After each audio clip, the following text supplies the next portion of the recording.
जय हिंद। स्वागत है आपका अपने स्टडी 24 झारखंड यूट्यूब चैनल में। दोस्तों, मैं आज इस वीडियो में आपसे झारखंड बोर्ड के क्लास 12 यानी कि इंटरमीडिएट के छात्रों का 28 फरवरी को होने वाले हिस्ट्री यानी कि इतिहास के बोर्ड एग्जाम के लिए VBA सब्जेक्टिव प्रश्नों का उत्तर लेकर के आया हूं, जिसमें अति लघु उत्तरीय, लघु उत्तरीय और दीर्घ उत्तरीय प्रश्नों का उत्तर है। और दोस्तों, इस वीडियो से पहले मैंने आप लोगों के लिए सेट 1 का भी VBA सब्जेक्टिव प्रश्नों का उत्तर इस यूट्यूब चैनल पर अपलोड कर दिया है, उसे भी आप लोग देख लीजिएगा। और साथ ही साथ यहाँ पर आपका जो सेट 2 हम लेकर के आए हैं आप लोगों के लिए, तो इसमें भी जो आपका VBA सब्जेक्टिव प्रश्न है यानी कि अति लघु उत्तरीय, लघु उत्तरीय और दीर्घ उत्तरीय प्रश्न, ये काफी महत्वपूर्ण है। इसीलिए आप लोग इस वीडियो को शुरू से लेकर के अंत तक जरूर देखिएगा। तो दोस्तों, चलिए हम लोग आगे बढ़ते हैं और यहाँ पर आपके लिए जो VBA सब्जेक्टिव प्रश्न है तो उसके सभी प्रश्नों के उत्तर को हम लोग एक एक करके देखते हैं। और दोस्तों, इसमें सबसे पहले आपका दिया गया अति लघु उत्तरीय प्रश्न, जिसमें आप लोगों का बोर्ड एग्जाम में जो है कुल मिलाकर के 8 अति लघु उत्तरीय प्रश्न पूछे जाएंगे, लेकिन आप लोगों को केवल 6 प्रश्नों का ही उत्तर लिखना है, जिसको आप लोग बहुत ही अच्छे ढंग से जानेंगे। और आप लोगों का जो 6वां प्रश्न होगा आपका 2-2 नंबर का होगा, यानी कि आप लोगों को अति लघु उत्तरीय प्रश्नों को हल करने पर कुल मिलाकर के 12 नंबर मिलेंगे। और दोस्तों, यहाँ पर आपका जो पहला यानी कि 31वां जो अति लघु उत्तरीय प्रश्न पूछा गया है वह है कि अशोक के अभिलेख किन किन भाषाओं में लिखे गए हैं। तो दोस्तों, इसका जो उत्तर हम लोगों को लिखना है कि अशोक के अभिलेख प्राकृत और पाली भाषाओं में लिखे गए थे और इनमें बरहमी खरोष्टी भाषाओं लिपियों का प्रयोग हुआ था। आगे इसमें लिखा जाएगा कि इन अभिलेखों में अशोक के जीवन वृत्त, उसकी आंतरिक तथा बाहरी नीति एवं उसके राज्य के विस्तार संबंधी जानकारी दी गई है। तो दोस्तों, इस तरह से हम लोगों ने इस प्रश्न के उत्तर को देखा। और इसके बाद अगला प्रश्न है कि बौद्ध धर्म की 2 शाखाओं के नाम लिखिए। बौद्ध धर्म की 2 शाखाएं हैं, तो उसमें कौन कौन सी शाखा है। तो इसका उत्तर लिखना है कि बौद्ध धर्म की 2 शाखाओं के नाम है। इसमें पहला है हीनयान, इसके बाद दूसरा है महायान। इसका दोस्तों हम लोग आगे बढ़े तो आपका 33वां यानी कि तीसरा प्रश्न है कि निर्गुण और सगुण भक्ति में क्या अंतर है। यहाँ पर जो हम लोग देख रहे हैं निर्गुण और सगुण भक्ति में अंतर यहाँ पर लिखना है। तो इसका उत्तर हम लोग को संक्षेप में लिखना है और इसका उत्तर लिखना है कि सगुण भक्ति में शिव, विष्णु तथा उनके अवतार एवं देवियों की आराधना होती है, जिनकी मूर्त रूप में अवधारणा की जाती है, यानी कि जिसमें मूर्ति पूजा की जाती है, इसमें सगुण भक्ति इसके अंतर्गत आता है। और वहीं पर निर्गुण भक्ति किसे कहते हैं। तो इसका उत्तर लिखना है कि निर्गुण भक्ति परमात्मा में अमूर्त निराकार ब्रह्म की उपासना की जाती थी। तो इस तरह से हम लोगों ने इस प्रश्न के उत्तर को भी देखा। इसका 34वां प्रश्न है कि आयंगर व्यवस्था क्या है। तो दोस्तों, इसका उत्तर लिखना है कि आयंगर व्यवस्था के अनुसार प्रत्येक ग्राम को एक स्वतंत्र इकाई के रूप में संगठित किया जाता था और इस पर 12 व्यक्ति मिलकर शासन करते थे, जिन्हें सामूहिक रूप से आयंगर कहा जाता था। और इनके पद पर आनुवांशिक होते थे, इनके जो पद हैं आनुवांशिक होते थे और इन्हें वेतन के बदले कर मुक्त भूमि दी जाती थी। तो इस तरह से हम लोगों ने इस VBA प्रश्न के उत्तर को भी देखा, जिसमें पूछा गया था कि आयंगर व्यवस्था क्या है।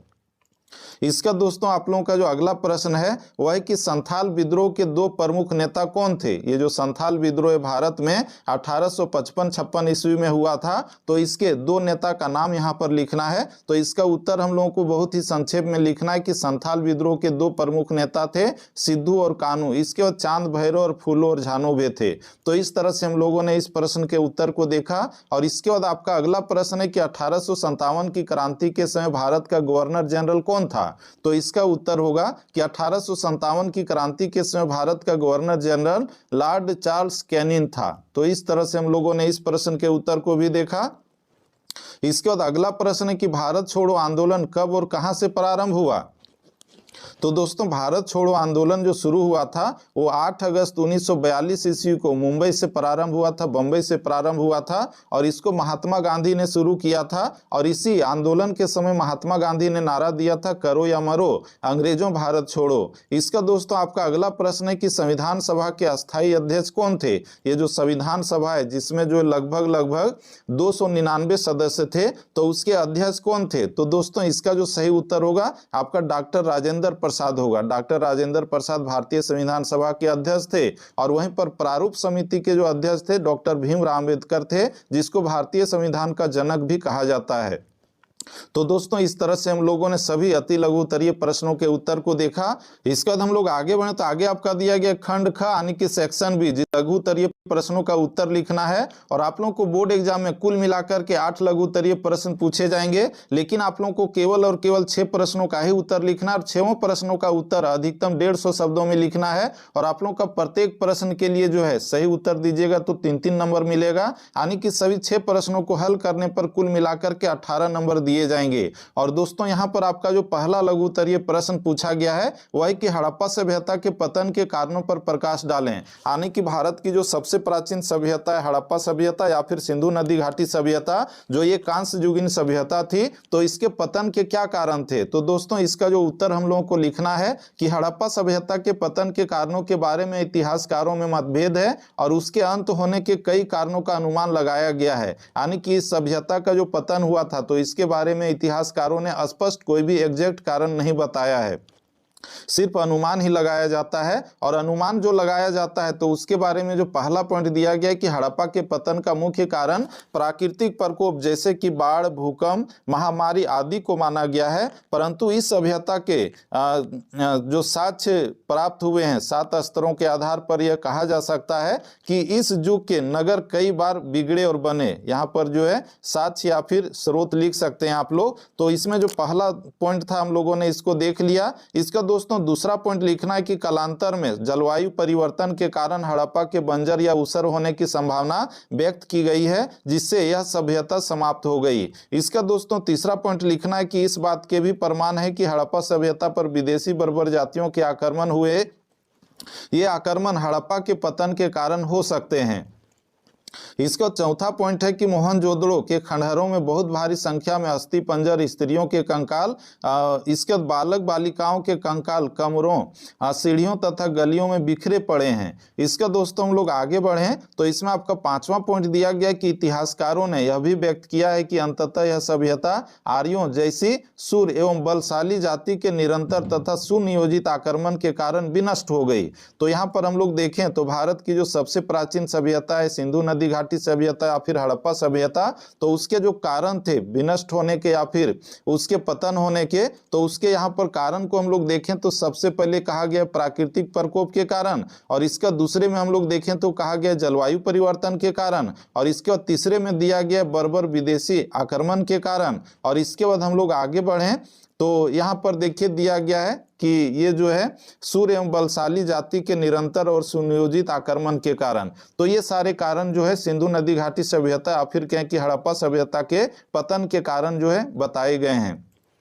इसका दोस्तों आगे आपका प्रश्न पूछा गया कि गुप्त काल के इतिहास के स्रोतों का वर्णन करें। गुप्त काल का मतलब है कि चंद्रगुप्त ने जिस गुप्त वंश की स्थापना की थी तो उसके जो स्रोत हैं इतिहास को जानने के वो कौन कौन से स्रोत हैं, किसके माध्यम से हम लोग उस काल के बारे में जान सकते हैं। तो दोस्तों इसके बारे में उत्तर लिखना है कि गुप्तकालीन इतिहास की जानकारी निम्न स्रोतों से प्राप्त होती है। कौन कौन से स्रोतों से? तो सबसे पहले आपका साहित्यिक स्रोत जिसमें कहा गया है कि विभिन्न ग्रंथों जैसे कि पुराण, कौमुदी, महोत्सव, रघुवंश काव्य, इस व अभिज्ञान, शकुंतलम, मुद्रा राक्षस, मिर्च कटिक, कामसूत्र आदि से गुप्त काल के विषय में जानकारी मिलती है। यानी कि यहाँ पर हम लोग देखें कालिदास के बहुत सारी रचनाएं हैं जिससे हम लोग गुप्त काल के बारे में जान सकते हैं। जो कालिदास आपका जो है चंद्रगुप्त द्वितीय के शासन काल में था, जिसको विक्रमादित्य भी कहते हैं। इसका दोस्तों दूसरा पॉइंट आपका दिया गया है कि विदेशी यात्रियों के वृत्तांत जैसे कि फाहियान, तुंगवुन, ह्वेनसांग, इत्सिंग, अलबिरूनी के लेखों से गुप्त काल के इतिहास का ज्ञान होता है। इसका दोस्तों हम लोग आगे बढ़े तो आपका तीसरा पॉइंट दिया गया है अभिलेख, और इसमें लिखना है कि गुप्तकालीन कई अभिलेख शिलाओं, स्तंभों व ताम्र पत्रों पर उत्कीर्ण किए गए हैं जिनकी भाषा संस्कृत है। समुद्रगुप्त के संबंध में प्रयाग से प्राप्त एरन अभिलेख, चंद्रगुप्त के संबंध में आगे लिखना है कि महरौली व उदयगिरी गुहा के अभिलेख। इसके बाद कुमार गुप्त के संबंध में बिलसद, गढ़वा, मंदसौर अभिलेख तथा समुद्रगुप्त के संबंध में भीतरी तथा कहोम अभिलेख से जानकारी प्राप्त होती है। यानी कि अभिलेख भी गुप्त काल के बारे में जानकारी के लिए महत्वपूर्ण स्रोत है। इसका दोस्तों अगला पॉइंट लिखना है मुद्राएं, और इसमें लिखना है कि गुप्तकालीन मुद्राओं पर उत्कीर्ण तिथि से विभिन्न घटनाक्रमों तथा राजाओं के शासन अवधि के बारे में पता चलता है, और विभिन्न मुद्राओं पर अंकित चित्रों से राजाओं की समृद्धि, रुचि, राज्य विस्तार, व्यापार, कला आदि की जानकारी मिलती है। और चंद्रगुप्त कालीन कई सिक्के सोने, चांदी व ताम्र के बने प्राप्त हुए हैं। इसका दोस्तों अगला लिखना है मोहरें, और इसमें लिखना है कि गुप्तकालीन कई मोहरें वैशाली से प्राप्त हुई हैं, जिनसे तत्कालीन प्रांतीय व स्थानीय व्यवस्था पर प्रकाश पड़ता है। इसका दोस्तों आगे हम लोग बढ़ें तो अंतिम पॉइंट आप लोगों को लिखना है स्मारक के बारे में, और इसमें लिखना है कि गुप्तकालीन स्मारकों से धार्मिक और सामाजिक स्थिति का पता चलता है। और भूमरा का शिव मंदिर, लिगवा का विष्णु मंदिर, इसके बाद नचना का पार्वती मंदिर, इसके भीतर गांव का लाड खाना मंदिर से धार्मिक अथवा अवस्था ज्ञात होती है। और मंदिरों के अतिरिक्त कई प्रमुख स्मारक स्कंद गुप्त का भीतरी स्तंभ, बुद्ध गुप्त का गरुण स्तंभ, इसके बाद चंद्रगुप्त का महरौली लौह स्तंभ भी प्रमुख हैं। और अजंता व बाघ की गुफाओं से गुप्तकालीन चित्रकला का पता चलता है। तो इस प्रकार गुप्तकालीन इतिहास के कई स्रोत हैं जिससे प्रमाणिक जानकारियां प्राप्त होती है। और दोस्तों यहाँ पर हम लोगों ने ये जो देखा, इस प्रश्न का जो उत्तर जो पॉइंट वाइज लिखे हैं या फिर और भी लिखना है, तो ये सारे चीज देखिए यहाँ पर आप लोगों को जो ब्लैक पेन का प्रयोग करना है, और इसको यहाँ पर आप लोग अंडरलाइन भी कर सकते हैं, बाकी इधर आप लोगों को ब्लू पेन से लिखना चाहिए। इसका दोस्तों हम लोग आगे बढ़ें तो आगे आपका अगला प्रश्न पूछा गया कि सांची स्तूप की खोज एवं इसके संरक्षण का संक्षिप्त विवरण प्रस्तुत करें। और दोस्तों इसका उत्तर लिखना है कि सांची के स्तूप के संरक्षण में भोपाल की बेगमों की भूमिका। और इसमें पहला पॉइंट है कि भोपाल के शासकों शाहजहां बेगम और उनकी उत्तराधिकारिणी सुल्तान जहां बेगम की सांची के स्तूप के संरक्षण में बहुमूल्य योगदान है, और उन्होंने प्राचीन स्थल के संरक्षण के लिए धन का अनुदान दिया। दूसरा पॉइंट लिखना है कि यही नहीं, जब जॉन मार्शल ने सांची के स्तूप पर विस्तृत ग्रंथ लिखा तो इसके प्रकाशन में सुल्तान जहां बेगम ने अनुदान दिया, और इसलिए जॉन मार्शल ने अपने बहुमूल्य ग्रंथों को सुल्तान जहां को समर्पित किया। इसका दोस्तों तीसरा पॉइंट लिखना है कि सुल्तान जहां बेगम ने वहां एक संग्रहालय और अतिथिशाला बनाने के लिए भी अनुदान दिया। और चौथा पॉइंट है कि भोपाल की बेगमों के प्रयास से सांची का स्तूप संरक्षित रहा और किसी अन्य के हाथों में नहीं जा सका। तो इस तरह से हम लोगों ने देखा कि ये जो सांची का स्तूप है जो मध्य प्रदेश में है, तो उसके खोज एवं संरक्षण को लेकर के क्या विस्तृत विवरण है। इसका दोस्तों हम लोग आगे बढ़े तो आपका अगला प्रश्न है कि बासरा तथा बेसरा से आप क्या समझते हैं। ये बहुत ही वीवीआई सब्जेक्टिव प्रश्न है, और इसका जो उत्तर हम लोगों को लिखना है कि बासरा के अंतर्गत वे सिलसिले थे जो सरा यानी कि इस्लामी कानून को मानते थे और नमाज, रोजा आदि नियमों का पालन करते थे। और इनमें प्रमुख थे चिश्ती, सुहारावर्दी, फिरदौसी, कादिरी व नक्शबंदी सिलसिले। इसके बाद हम लोग आगे बढ़े तो आगे दिया गया कि बासरा 12 समुदायों में संगठित थे जिन्हें सिलसिला कहा जाता था, और प्रत्येक सिलसिला का प्रमुख पीर कहलाता था, और जो अपना एक उत्तराधिकारी मनोनीत करता था जो क्या कहलाता था, बली कहलाता था। आगे इसमें लिखना है कि बासरा लोगों में शेख समुदाय या सिलसिला प्रमुख के प्रमुख सिजदा करना, आगंतुकों को पानी आदि से सत्कार करना आदि प्रथाएं विकसित थी, और दीक्षा के लिए विशिष्ट अनुष्ठान विकसित किए गए, और दीक्षित को निष्ठा का वचन देना होता था। सिर मुड़ाकर थेगड़ी लगे वस्त्र धारण करने पड़ते थे, और इन समुदायों में चिश्ती व सुहारावर्दी सिलसिला प्रमुख था। आगे इसमें लिखना है कि ये लोग राजकीय सत्ता से जुड़े हुए थे, और कुछ संतों द्वारा तो राजकीय पुरस्कार, भेंट एवं अनुदान सहर्ष स्वीकार किए गए। तो इस तरह से हम लोगों ने सबसे पहले बासरा के बारे में यहाँ पर देख लिया कि बासरा क्या था, किस समुदाय के लोगों को कहा जाता था। और इसके बाद आगे हम लोगों को उसी में लिखना है बेसरा के बारे में, और इसमें दिया गया कि बेसरा का तात्पर्य ऐसे सिलसिले जो सरिया में बंधे हुए नहीं थे और सरिया की अवहेलना करने के कारण उन्हें बेसरा कहा गया, यानी कि जो सरिया के नियम कानूनों से बंधे हुए थे उसको जो है क्या कहा गया था, उसको कहा गया था बसरा, और जो लोग नहीं बंधे हुए थे उन लोगों को कहा गया बेसरा। इसका दोस्तों हम लोग आगे बढ़े तो आगे इसमें लिखा हुआ है कि सरिया की अवहेलना अवहेलना करने के कारण उन्हें बेशरिया कहा गया। और उल्लेखनीय है कि मुस्लिम समुदाय को निर्देशित करने वाले कानून को शरिया कहा जाता है। मुस्लिमों का जो कानून है उसको शरिया भी कहते हैं। आगे इसमें दिया गया कि शरिया कुरान शरीफ तथा हदीस पर आधारित है और बेशरिया लोग शरिया की अवहेलना और खानकाह का तिरस्कार करके रहस्यवादी फकीर की जिंदगी बिताते थे। आगे इसमें लिखना है कि वे शरिया फकीरों ने निर्धनता एवं ब्रह्मचर्य को अपनाया और बेशरिया विभिन्न नामों से जाने जाते थे, यानी कि कलंदर, मदारी, मलंद, हैदरी इत्यादि। और बेशरिया लोग फकीरी पर विशेष जोर देते थे और उन्हें राजकीय संरक्षण स्वीकार नहीं किया और न ही राजा से कोई संबंध रखते थे। तो इस तरह से हम लोगों ने बशरा और बेशरा में क्या अंतर था या फिर किसे कहा जाता था, इसके बारे में हम लोग यहाँ पर समझ गए। यानी कि बशरा का मतलब है जो शरिया कानून से बंधे हुए थे वे लोग, और बहुत सारा चीज है यहाँ पर। और साथ ही साथ बेशरा का मतलब जो शरिया कानून से जुड़े हुए नहीं थे वे लोग। इसका दोस्तों हम लोग आगे बढ़े तो अगला प्रश्न है कि आईने अकबरी की विशेषताओं का वर्णन कीजिए। ये जो आईने अकबरी जो ग्रंथ है, पुस्तक है, तो इसके विशेषताओं के बारे में लिखना है या फिर स्पष्ट कीजिए कि आईने अकबरी आज भी अपने समय का असाधारण ग्रंथ या फिर दस्तावेज है। क्यों यहाँ पर आईने अकबरी होगा? और इसका उत्तर जो हम लोगों को लिखना है, कैसे लिखेंगे? तो दोस्तों इसका उत्तर लिखना है कि आईने अकबरी अपने समय का असाधारण ग्रंथ है क्योंकि अबुल फजल ने एक दरबारी इतिहासकार के रूप में अकबर के शासन से जुड़े विचारों को आदान प्रदान करने के साथ ही उसे स्पष्ट रूप से व्यक्त किया। आगे इसमें लिखना है कि अकबरनामा का तृतीय खंड ही आईने अकबरी कहलाता है। आईने अकबरी में अकबर के उन समस्त नियमों का वर्णन है जो अकबर ने शासन चलाने हेतु अपनाए थे। और आईने अकबरी को भी 5 भागों में विभाजित किया गया। आईने अकबरी को कितने भागों में विभाजित किया गया है? 5 भागों में। आप लोग याद रखिएगा, ये ऑब्जेक्टिव में पूछा जा सकता है। आगे दोस्तों इसमें लिखना है कि आईने अकबरी में मुगल साम्राज्य को हिंदुओं, जैनों, बौद्धों, मुसलमानों की भिन्न भिन्न आबादी वाली मिश्रित संस्कृति वाले साम्राज्य के रूप में दिखाया गया है। और आगे लिखना है कि आईने अकबरी का तीसरा भाग कृषि संबंधों की जानकारी, खेतों की जुताई, करों की वसूली, राज व जमींदारों के बारे में विस्तृत जानकारी दी गई है।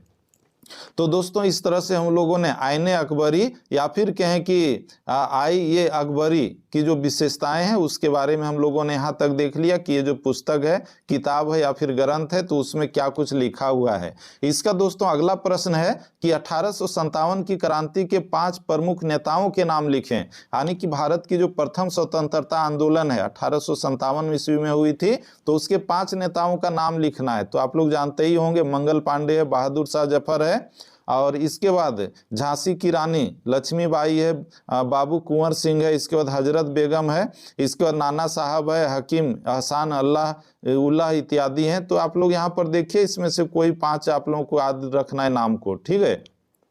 इसका दोस्तों हम लोग आगे बढ़ें तो आपका अगला प्रश्न है कि राष्ट्रीय स्वतंत्रता आंदोलन में डांडी मार्च के महत्व का वर्णन करें। ये जो डांडी मार्च है आप लोगों को पता ही है, 12 मार्च 1930 ईस्वी को शुरू किया गया था और इसका जो अंत है वो आपका जो डांडी गांव में जाकर के नमक कानून बनाने के साथ समाप्त हुआ था 6 अप्रैल 1930 ईस्वी में।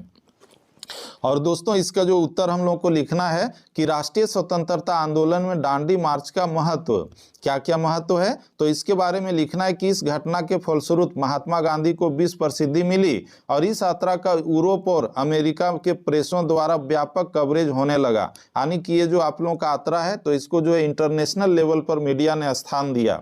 इसका दोस्तों दूसरा पॉइंट में लिखना है कि डांडी मार्च से अंग्रेजों को यह आभास होने लगा कि अब भारत पर उनका राज अधिक दिनों तक नहीं चल सकता और भारतीयों को सत्ता में हिस्सा देना पड़ेगा। इसका तीसरा पॉइंट है कि नमक एक मानव जीवन का अभिन्न हिस्सा था, अतः नमक आंदोलन ने सभी भारतीयों का ध्यान इस ओर खींचा और यह आंदोलन देशव्यापी हो गया। नमक का प्रयोग हम लोग भी करते हैं प्रत्येक दिन और इसीलिए गांधी जी ने जो है इस आंदोलन के लिए जो है नमक को ही चुना ताकि सभी लोगों का ध्यान इधर खींचा जा सके। इसका दोस्तों हम लोग आगे बढ़ें तो आपका अगला पॉइंट है कि यह पूर्ण रूप से राष्ट्रीय स्तर का आंदोलन था जिसमें औरतों ने भी बढ़ चढ़कर भाग लिया और कमला देवी, ये जो आप लोगों का है देख रहे हैं कमला देवी, इन्होंने जो डांडी मार्च में महत्वपूर्ण भूमिका निभाई थी। और इसमें आगे लिखना है कि कमला देवी स्वयं उन असंख्य औरतों में से थी जिन्होंने जिन्होंने नमक कानून का उल्लंघन करते हुए गिरफ्तारी दी थी। आगे लिखना है 5वां पॉइंट में कि नमक कानून से देश की गरीब जनता त्रस्त थी और इस आंदोलन ने समाज के सभी वर्ग, शहरी, ग्रामीण, गरीब, अमीर, महिलाओं, पुरुषों एवं छात्रों को अंग्रेजों के विरुद्ध कर दिया। तो दोस्तों इस तरह से हम लोगों ने ये जो हम लोग देख रहे हैं दांडी मार्च, जो 12 मार्च 1930 ईस्वी को हुआ था शुरू, जिसमें कुल मिलाकर के आपका जो है 78 साथियों के साथ गांधी जी दांडी गांव के लिए निकले थे अपने साबरमती आश्रम से। तो इस मार्च का ये सारे महत्व हैं, इन सारे पॉइंटों को हम लोग लिख सकते हैं। इसका दोस्तों आपका अगला प्रश्न है कि भारतीय संविधान की मुख्य विशेषताओं को लिखिए। भारत का जो संविधान है जिसको बनाने में 2 वर्ष 11 महीने 18 दिन लगे थे, तो इस संविधान की कौन कौन सी विशेषताएं हैं? तो दोस्तों इसका जो उत्तर हम लोगों को लिखना है कि भारतीय संविधान के निर्माण में कुल मिलाकर के 2 वर्ष 11 महीने 18 दिन लगे और इसके निर्माण हेतु संविधान सभा के कुल 11 अधिवेशन एवं 165 बैठकें हुई और संविधान में कुल 395 अनुच्छेद एवं 8 अनुसूचियों को शामिल किया गया था। इसका दोस्तों आगे लिखना है कि भारतीय संविधान की कुछ प्रमुख विशेषताएं निम्नलिखित हैं। और पहली विशेषता है कि यह लिखित, निर्मित एवं विश्व का विशालतम संविधान है। आगे हम लोगों को लिखना है कि संविधान की प्रस्तावना में प्रयुक्त प्रभुत्व संपन्न, लोकतंत्रात्मक, पंथ निरपेक्ष एवं समाजवादी गणराज्य की स्थापना की बात की गई है। इसका तीसरा पॉइंट लिखना है कि संविधान द्वारा भारत में संसदीय शासन प्रणाली की स्थापना की गई है। इसका चौथा पॉइंट में कि राज्य के लिए नीति निर्देशक तत्वों का समावेश किया गया है। 5वां पॉइंट है कि नागरिकों के मूल अधिकार एवं कर्तव्यों को दिया गया है। छठा में है कि भारतीय संविधान लचीलेपन एवं कठोरता का अद्भुत मिश्रण है। और 7वां पॉइंट है वयस्क मताधिकार का प्रावधान किया गया है। तो दोस्तों इस तरह से हम लोगों ने ये जो भारतीय संविधान है, हम लोगों का जो संविधान है, तो इसकी कुछ विशेषताएं हैं जिसको हम लोगों ने यहाँ पर 7 पॉइंट में देखा। इसका दोस्तों हम लोग आगे बढ़े तो अति लघु उत्तरीय और लघु उत्तरीय प्रश्नों के उत्तर को जानने के बाद आप लोगों का आता है खंड ग यानी कि सेक्शन सी, जिसमें आपका दीर्घ उत्तरीय प्रश्न दिए गए हैं, जिसमें आप लोगों का कुल मिलाकर के 6 दीर्घ उत्तरीय प्रश्न दिए जाएंगे बोर्ड एग्जाम में। लेकिन आप लोगों को केवल 4 प्रश्नों का ही उत्तर लिखना होगा। चारों प्रश्न का उत्तर लगभग 250 शब्दों में लिखना है और प्रत्येक प्रश्न का आप लोगों का जो है सही उत्तर देने पर 5 नंबर मिलेगा, यानी कि दीर्घ उत्तरीय प्रश्नों को हल करने पर आप लोगों को कुल मिलाकर के 20 नंबर मिलेगा। और दोस्तों यहाँ पर आपका पहला दीर्घ उत्तरीय प्रश्न पूछा गया है कि अशोक ने धर्म प्रचार के लिए क्या क्या उपाय किया। ये जो अशोक है, जो मौर्य वंश का तीसरा शासक था, तो इसने धर्म का शुरुआत किया था, तो उसके प्रचार प्रसार के लिए क्या क्या उपाय किए थे। तो दोस्तों इसका उत्तर हम लोगों को लिखना है कि अशोक ने धर्म प्रचार के लिए निम्न उपाय किए। क्या उपाय किए? तो पहला उपाय किया कि राजधर्म घोषित करना। और इसका उत्तर लिखना है कि अशोक ने बौद्ध धर्म को राजधर्म घोषित कर उसे संरक्षण दिया और उसने अपने प्रमुख शासन अधिकारियों युक्त, रजुक और प्रादेशिक को धर्म के प्रचार प्रसार का आदेश दिया और उन्हें अपने साम्राज्य के कार्य के अतिरिक्त जनता को धर्म उपदेश भी देना पड़ा। तो इस तरह से ये पहला उपाय किया। इसका दोस्तों दूसरा उपाय है कि बौद्ध धर्म अनुसार जीवनचर्या। आगे इसमें लिखना है कि अशोक ने पशुओं की हत्या एवं शिकार पर प्रतिबंध लगा दिया और अशोक ने स्वयं बौद्ध धर्म के अनुसार आचरण कर जनता के सामने आदर्श प्रस्तुत किया। इसके बाद आपका तीसरा पॉइंट है कि अधिकारियों को अच्छा व्यवहार करने के आदेश। और इसमें लिखना है कि अशोक ने जनता से वैसा ही व्यवहार किया जैसा कि एक पिता अपने पुत्र पुत्री से करता है और अपने अधिकारियों को भी लोगों के साथ अच्छा व्यवहार कर धर्म की ओर आकर्षित करने के लिए कहा। तो इस तरह से हम लोगों ने 3 पॉइंट देखा। इसका दोस्तों आपका चौथा पॉइंट है धर्म महापात्रों की नियुक्ति। और इसमें लिखना है कि अशोक ने धर्म के प्रचार प्रसार के लिए धर्म महापात्रों की नियुक्ति की। और इसका 5वां पॉइंट है धर्म यात्रा का आयोजन। निहार यात्रा के स्थान पर अशोक ने धर्म यात्रा का प्रतिपादन किया और इनकी 3 विशेषताएं थी। कौन कौन सी विशेषताएं थी? तो पहली विशेषताएं थी कि ब्राह्मणों और सर्वणों के दर्शन करना तथा दान देना। दूसरा है कि अस्थावीरों के दर्शन करना और दान देना। इसको जनपदों के मनुष्यों का दर्शन करना, उनके साथ धर्म वार्ता करना और इसके अतिरिक्त बौद्ध संगीत का आयोजन करना। और तीसरा में दिया गया शिलालेखों द्वारा धर्म का प्रचार, बौद्ध साहित्यों का जन साधारण की भाषा का पाली में अनुवाद, दिव्य रूपों का दर्शन आदि के माध्यम द्वारा अशोक ने धर्म का प्रचार प्रसार किया। तो दोस्तों इस तरह से हम लोगों ने ये पांचवें पॉइंट को देखा और इसके बाद हम लोग आगे बढ़े तो आपका 48वां प्रश्न यहाँ पूछा गया। अगला प्रश्न दीर्घ उत्तरीय प्रश्न है कि महावीर के जीवन एवं उपदेशों का वर्णन करें। यानी कि जैन धर्म के जो संस्थापक माने जाते हैं महावीर, तो इसके जीवन एवं उपदेशों के बारे में लिखना है। तो इसका उत्तर हम लोग कैसे लिखेंगे? और दोस्तों ये जो प्रश्न है काफी महत्वपूर्ण है और इसका उत्तर हम लोगों को लिखना है कि वर्तमान महावीर का जीवन, यानी कि सबसे पहले उसके जीवन के बारे में लिखना है और इसके बाद उसके उपदेशों के बारे में लिखना है। तो इसके जीवन के बारे में लिखना है कि महावीर स्वामी का जन्म 540 ईसा पूर्व में वैशाली बिहार के पास कुंडल ग्राम वर्तमान मुजफ्फरपुर जिला में हुआ था और इनका वास्तविक नाम वर्धमान था और नात्रिक क्षत्रिय कुल के प्रधान सिद्धार्थ इनके पिता थे और इनकी माता त्रिशला थी। यानी इसके पिता का नाम सिद्धार्थ था, माता का नाम त्रिशला था। इसका दोस्तों आगे इसमें लिखना है कि राजकुमारी यशोदा इनकी पत्नी थी और इनकी पुत्री का नाम अनुजिया प्रियदर्शना था। आगे इसमें लिखना है कि पार्श्वनाथ की तरह महावीर स्वामी ने भी 30 वर्ष की आयु में गिरह त्याग किया था और समस्त इंद्रियों पर विजय प्राप्त करने के कारण वे जिन कहलाए और संभवतः इसीलिए उनके अनुयायी जैन कहलाए। 72 वर्ष की आयु में पावा में इन्हें 468 ईसा पूर्व में निर्माण प्राप्त हुआ, यानी कि उस समय उसकी मृत्यु हुई और यह परिमित पराक्रम दिखाने के कारण उन्हें महावीर या फिर महावीर स्वामी कहा गया है। तो दोस्तों इस तरह से उसके जीवन के बारे में इतना लिखना है और आगे बढ़ने के बाद हम लोगों को लिखना है पहला पॉइंट है मोक्ष अथवा निर्माण, मोक्ष अथवा निर्वाण। और इसमें लिखना है कि सांसारिक तृष्णा बंधन से मुक्ति को निर्वाण कहा गया है और कर्म फल से मुक्ति पाकर ही व्यक्ति मोक्ष अथवा निर्वाण की ओर अग्रसर हो सकता है। आगे दूसरा पॉइंट में दिया गया अहिंसा और इसमें लिखना है कि जैन धर्म में अहिंसा पर सबसे अधिक बल दिया गया है और अहिंसा का अभिप्राय है किसी जीवधारी को न कष्ट न देना और जैन पशु पंछी तथा पेड़ पौधों में भी जीव मानते हैं और उनके अनुसार व्यक्ति को किसी भी जीव यानी कि मानव पशु पंछी और पेड़ पौधों आदि को मन वाणी या कर्म से दुख नहीं देना चाहिए, किसी को दुख नहीं देना है। आगे इसमें लिखना है कि इसीलिए जैनी नंगे पांव चलते हैं, पानी छान कर पीते हैं तथा मुंह पर पट्टी बांधते हैं ताकि कोई जीव हत्या न हो जाए, यानी कि कीड़े मकोड़े भी नहीं मरे। इसका दोस्तों हम लोगों को आगे लिखना है तीसरा पॉइंट में घोर तपस्या और आत्मत्याग और इसमें लिखना है कि जैन घोर तपस्या तथा शरीर को अधिक कष्ट देने में विश्वास रखते हैं और उनका विश्वास है कि भूखे रहकर प्राण त्यागने से मनुष्य को मोक्ष प्राप्त होता है। ये लोग बहुत कठिन जो है तपस्या करते हैं। इसका दोस्तों चौथा पॉइंट है कि ईश्वर में विश्वास और इसमें लिखना है कि जैनी ईश्वर के अस्तित्व को नहीं मानते थे, वे यह भी नहीं मानते कि ईश्वर ने संसार की रचना की है और वे ईश्वर की अपेक्षा तीर्थकरों की पूजा करते हैं।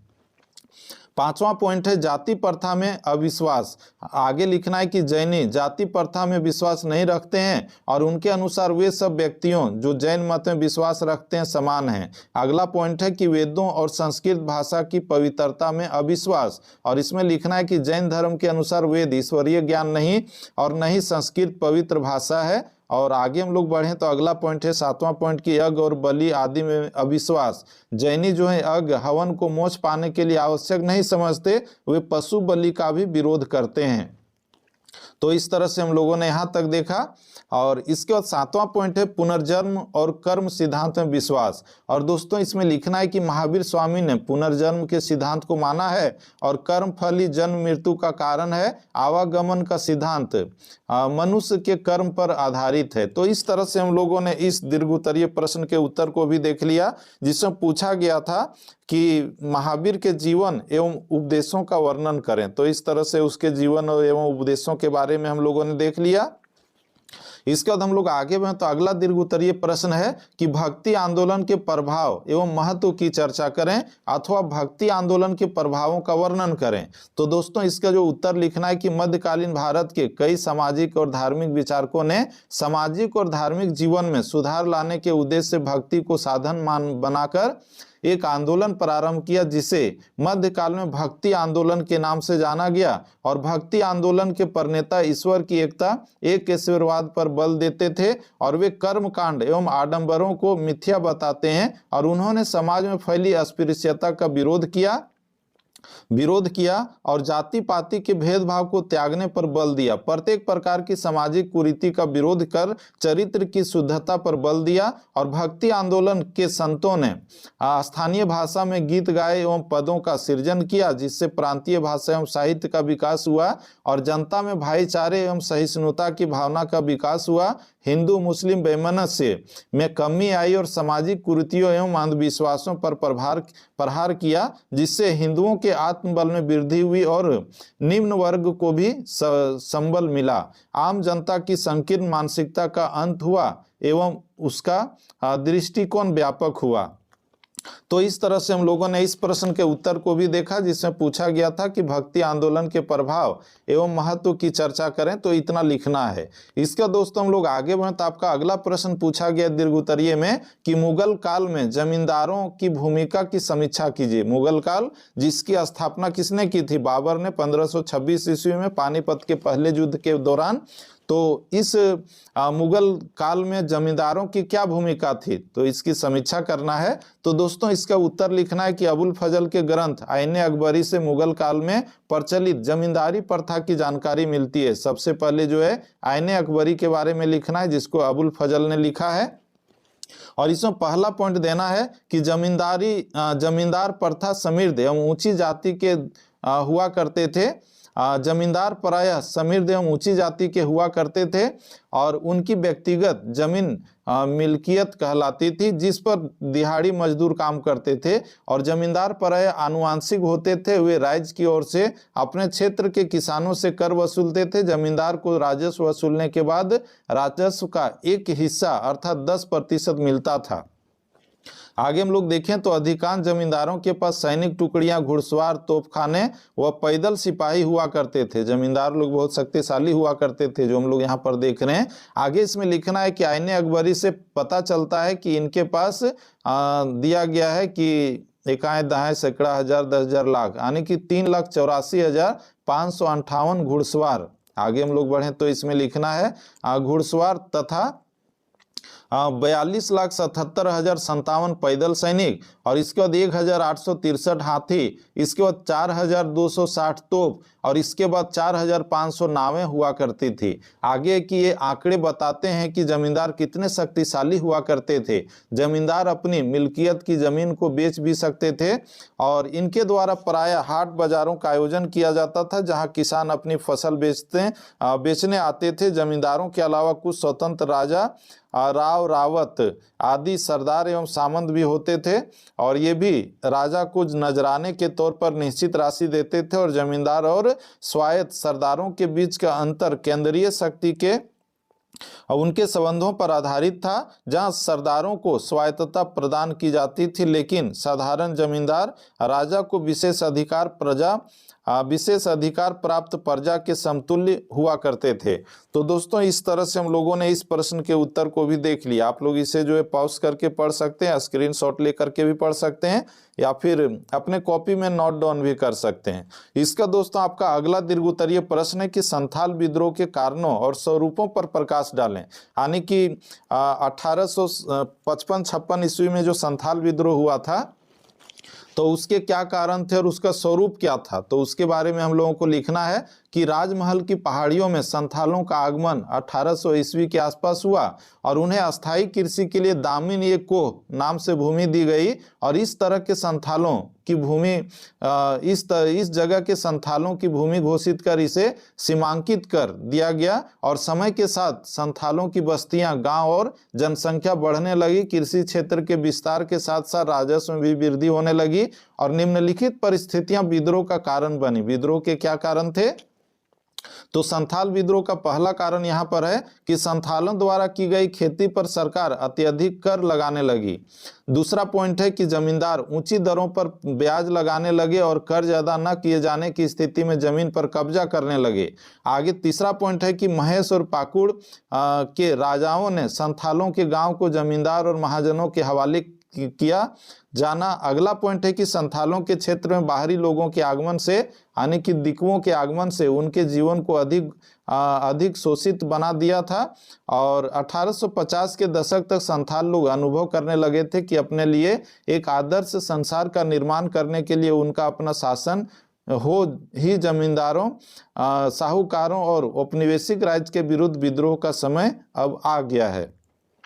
तो दोस्तों इस तरह से ये जो है संथाल विद्रोह जो झारखंड में हुआ था 1855-56 ईस्वी में, तो इसके कारण थे और इसका ये स्वरूप था। और ये जो संथाल विद्रोह है इसके नेता कौन कौन थे, तो सिद्धू कान्हू, चांद भैरव, फूलो झानो, ये सभी लोग थे, जिसको अंग्रेजों ने जो है मौत के घाट भी उतार दिया था। इसका दोस्तों हम लोग आगे बढ़े तो आपका अंतिम दीर्घ उत्तरीय प्रश्न है कि भारत में संविधान निर्माण में डॉक्टर बी.आर. अम्बेडकर की भूमिका का वर्णन करें। यानी कि भारत के संविधान के निर्माण में डॉक्टर भीमराव अम्बेडकर की क्या भूमिका थी, इसके बारे में लिखना है। और दोस्तों ये जो प्रश्न है काफी VVI है, बहुत ही महत्वपूर्ण है और ये बहुत बार बोर्ड एग्जाम में पूछा भी गया है। तो इसका जो उत्तर हम लोगों को लिखना है कि 15 अगस्त 1947 को भारत आजाद हुआ और स्वतंत्र भारत के लिए संविधान आवश्यक था और इसका निर्माण दिसंबर 1946 ईस्वी में शुरू हुआ। भारत का जो संविधान है इसके निर्माण के लिए जो पहला मीटिंग हुआ था, बैठक हुआ था, वो 9 दिसंबर 1946 ईस्वी को हुआ था।